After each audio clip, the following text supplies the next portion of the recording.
On Saturday, Troy Flutie and the number 10 ranked Natick Redhawks traveled to Hunnewell Field to take on the Wellesley Raiders.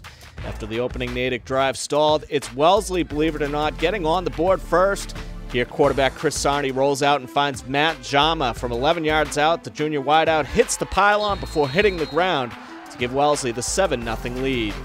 Natick would respond quickly as 2 plays later, Flutie finds Brian Dunlap for an 85-yard score. The Redhawks would miss the point after and trail 7-6. More from the pair of Flutie and Dunlap in the second quarter, though, as the junior quarterback drops back and finds Dunlap coming across the middle for the 25-yard score to get Natick out front 13-7. So speaking of responding quickly, next play from scrimmage for Wellesley, Sarney fakes the handoff and hooks up with Jama again, this time from 65 yards out to regain the lead 14-13. And later in the second, with under a minute to go in the half, Coach Jesse Davis electing to keep the ball on the ground right here. It pays dividends as watch the number of cuts Sarney makes on his way to the end zone with one final block from TJ Noonan for a good measure. 43-yard run. The Raiders would actually take the lead into the half, 20-13. Wellesley would receive in the second half and would strike again.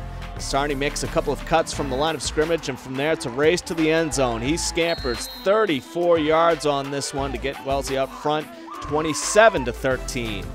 Natick wouldn't stay down for long, though, as after driving his team down, Flutie pumps, rolls, and finds Justin Robinson in the front of the end zone to cut the lead down to 7. Wellesley would keep the foot on the gas, though. On their next possession, they were able to convert on a number of third down plays, and finally Sarney finds fellow captain Tucker Morgan in the end zone. Ball squirts out, but it's ruled a touchdown. The Raiders re-extend the lead 34-20. Now, we've seen a lot of offense in this one, but the Wellesley D playing a big role as well. As on 4th and long, Flutie rolls and can't avoid a slew of Wellesley defenders. Finally, it's Brigham Blake.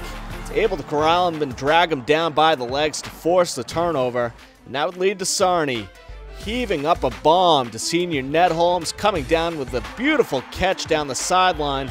This one setting the Raiders inside the Natick 10. And it's Sarney for a 6th time scrambling his way into the end zone to make this a 40-20 game. So Natick would have to respond quickly. They do, as it takes Flutie less than a minute to drive the Redhawks down before hooking up with Andrew Boynton over the top. It's got the lead back down to 13. And after a stalled Wellesley drive, Flutie does it again on the ground this time, barreling his way into the end zone to cut it down to 6 with 3:39 to go. So Wellesley couldn't put anything together on their next drive, and Natick takes over from their own 37 with just under 2 minutes left. A couple plays in, Flutie finds Dunlap coming across the middle, but the key for Wellesley is tackled inbounds with no timeouts for the Redhawks.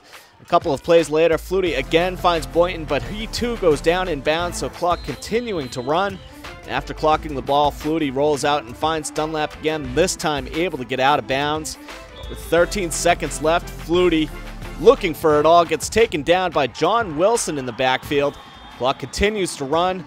As it expires, Wellesley storms the field as they pull off the upset by the final of 40-34. With the win, Wellesley improves to 5-4, while Natick drops to 7-1.